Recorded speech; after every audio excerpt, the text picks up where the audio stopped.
du coup. Mais quand le bien d'autrui est menacé, quand l'existence même de la société est en danger, toute révolte doit cesser.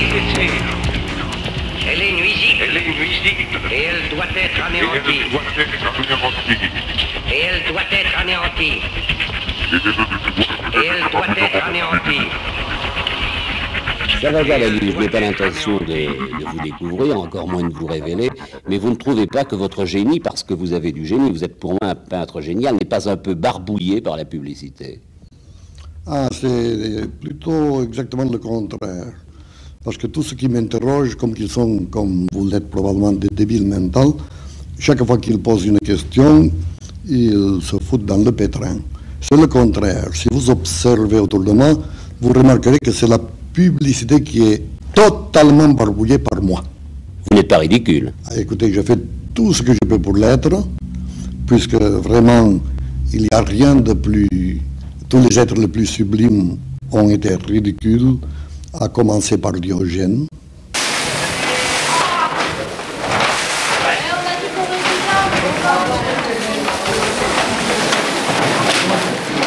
Toi, t'as choisi plutôt la méthode d'arrachage.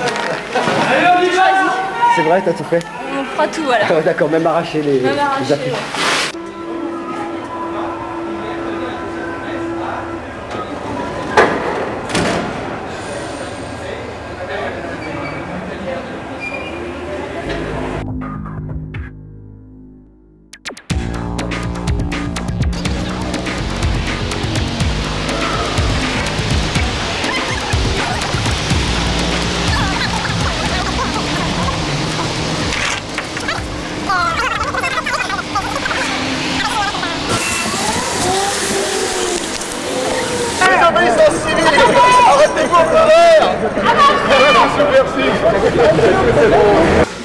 Alors j'observe en premier lieu que la pénale, en déposant plainte contre X, et le juge civil, puisqu'ils ont assigné les 60 défendeurs devant le tribunal de grande instance de Paris, ils ont donc saisi deux juges des mêmes demandes en quelque sorte. Par ailleurs, ils ont choisi d'assigner selon une procédure d'urgence, qui est la procédure du jour fixe.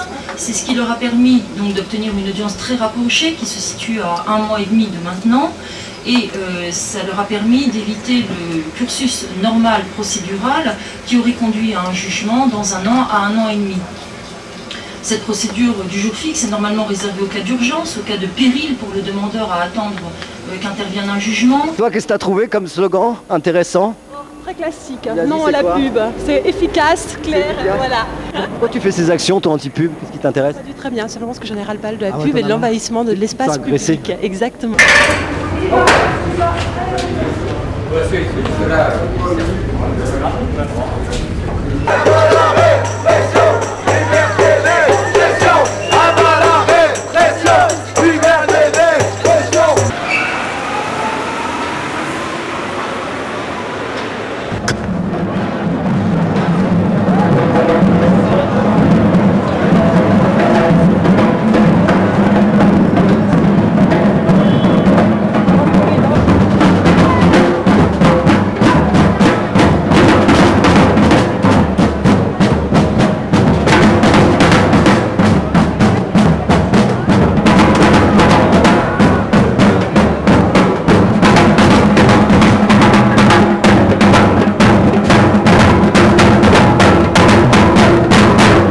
Et en l'occurrence, Métrobus et RATP ont verbalisé dans certains cas des personnes qui se contentaient de constater et de regarder ce qui se passait, qui étaient de simples observateurs. Donc ces personnes ont été verbalisées alors qu'en aucun cas n'avaient participé aux dégradations. Et dans les autres hypothèses, il y a donc la preuve d'une dégradation d'affiches qui en aucun cas ne pourrait coûter 1 million d'euros. J'observe enfin que dans les demandes de Métrobus et RATP, il y a une demande d'interdire, de faire interdiction par le juge d'inciter ou de participer à toute manifestation anti-publicité et qu'en l'état, compte tenu du caractère général de cette demande, celle-ci est contraire.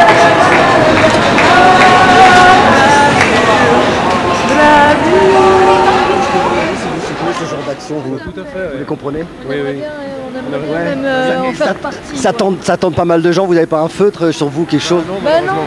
On a demandé... Mais quand je pars au boulot le matin, je vois que les qui sont passés, je suis vraiment contente.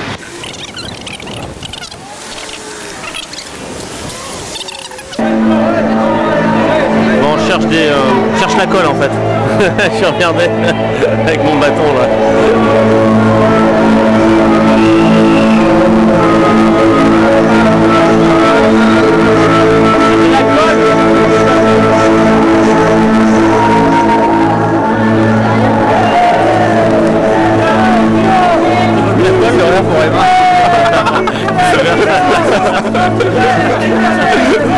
C'est dans tes poches, vite tes poches.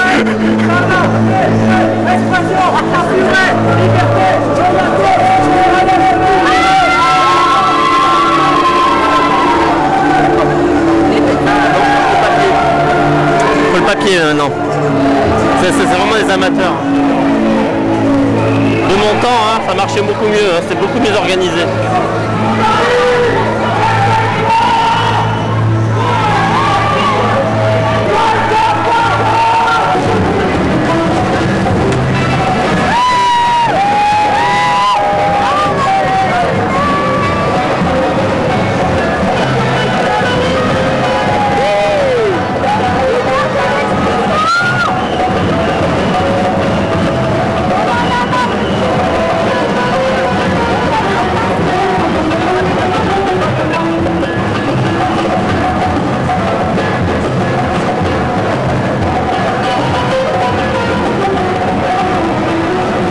Vous comprenez l'action de ces jeunes là qui taguent les panneaux publicitaires?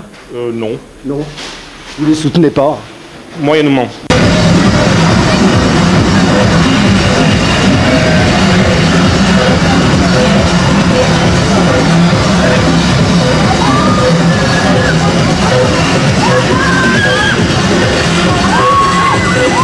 Je les suis un petit peu parce que en fait j'ose pas le faire, donc je comprends tout à fait. J'ai un marqueur dans mon sac, mais je n'ai pas leur rapidité et vous allez finir par, au bout d'un certain temps, peut-être vous y mettre quoi. Oui, très probablement parce que c'est très important.